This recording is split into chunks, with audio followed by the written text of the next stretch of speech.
इंद्र ने धोखे से बनाया था अहल्या के साथ अनैतिक संबंध। और क्या हुआ था उस दिन जब जवान और खूबसूरत अहिल्या के साथ इंद्रदेव ने छल कपट से बनाया था शारीरिक संबंध। ये वीडियो उसी अहल्या की कहानी है। तो आइए देखते हैं कि कैसे इंद्रदेव के शरीर पर निकल आई थी 1000 योनियां। आज भी हम आपके लिए लेकर आए हैं एक नई पौराणिक कथा। इससे पहले कि हम ये वीडियो आगे बढ़ाएं, पेज को फॉलो जरूर करें। अहिल्या की उत्पत्ति ब्रह्मदेव से हुई थी। जन्म से ही अहिल्या काफी गुणवान और बहुत सुंदर थी। ब्रह्मदेव ने अहिल्या को गौतम ऋषि की देखभाल के लिए सौंप दिया था। जब अहिल्या बड़ी हुई और उसकी शादी के लिए ब्रह्मदेव ने ये शर्त रखी कि जो भी पृथ्वी का सबसे पहले चक्कर लगाएगा उसी व्यक्ति से अहिल्या की शादी करवा दी जाएगी। सभी ऋषि मुनि और देवता पृथ्वी का चक्कर लगाने के लिए निकल पड़ते हैं। उसी दौरान अहिल्या गौतम ऋषि को एक कामधेनु गाय का प्रसव करवाने में मदद करते हुए देखती है। तो अहिल्या उसी वक्त गौतम ऋषि को अपना पति मान लेती है और गौतम ऋषि और अहिल्या की शादी हो जाती है। अहिल्या अपने पति गौतम ऋषि के साथ अपने छोटे से आश्रम में खुशी खुशी रह रही थी। लेकिन अहिल्या की सुंदरता और उसकी जवानी पर इंद्रदेव की बुरी नजर पड़ी।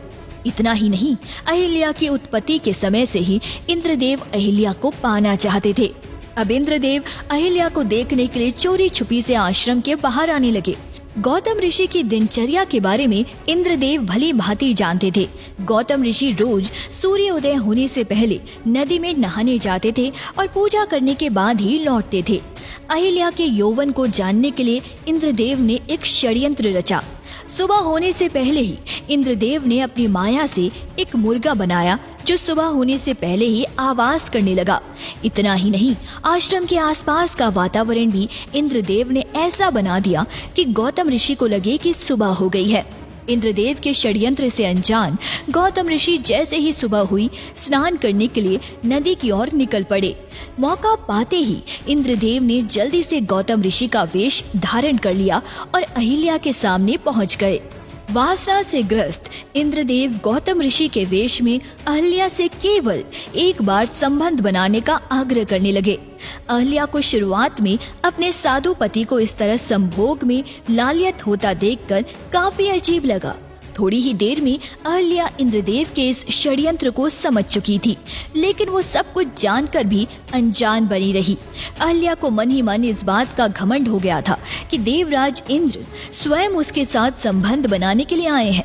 अहिल्या को अब अपनी सुंदरता पर घमंड हो गया था, ये जानते हुए भी कि साधु के वेश में गौतम ऋषि नहीं बल्कि इंद्रदेव है। अहिल्या ने उनसे संबंध बना लिया और रति क्रिया में विलीन हो गई। वहीं दूसरी ओर जब गौतम ऋषि नदी के पास पहुंचे तब उन्हें पता चला कि अभी सुबह नहीं हुई है और किसी षड्यंत्र की आशंका में गौतम ऋषि तुरंत अपने आश्रम की ओर लौट आए। आश्रम पहुंचते ही गौतम ऋषि ने अपनी पत्नी अहिल्या को इंद्रदेव के साथ प्रेम संबंध में लिप्त पाया और ये देखकर वो बहुत क्रोधित हो गए। इंद्रदेव के इस पाप के कारण गौतम ऋषि ने इंद्रदेव को श्राप दे दिया और कहा कि जिस प्रकार तुम्हें स्त्री योनि की बहुत चाह है उसी तरह तुम्हारे पूरे शरीर में 1000 योनियां निकल आए। इंद्रदेव घबरा गए और उन्होंने अपनी इस गलती की गौतम ऋषि से माफी मांगी। तब गौतम ऋषि ने उन 1000 योनियों को आंखों में बदल दिया। इंद्रदेव की पुरानी तस्वीरों और मूर्तियों में उनकी 1000 आंखें दिखाई जाती है। गौतम ऋषि का क्रोध बस यही नहीं रुका, पाप तो उनकी पत्नी अहिल्या ने भी किया था। गौतम ऋषि ने अहिल्या को पत्थर की मूर्ति बन जाने का श्राप दिया। जब अहिल्या ने उनसे क्षमा याचना की तो ऋषि ने कहा कि जब श्री राम यहाँ आएंगे तब उनके चरणों के स्पर्श से ही तुम फिर से स्त्री बन जाओगी, लेकिन जब तक श्री राम नहीं आते तुम ऐसे ही पत्थर की बनकर रहोगी। यही तुम्हारी सजा है। दोस्तों, इस कहानी से हमें ये सीख मिलती है कि हमें अपनी काम भावनाओं को काबू में रखना चाहिए और किसी दूसरे की पत्नी को बुरी नजर से नहीं देखना चाहिए।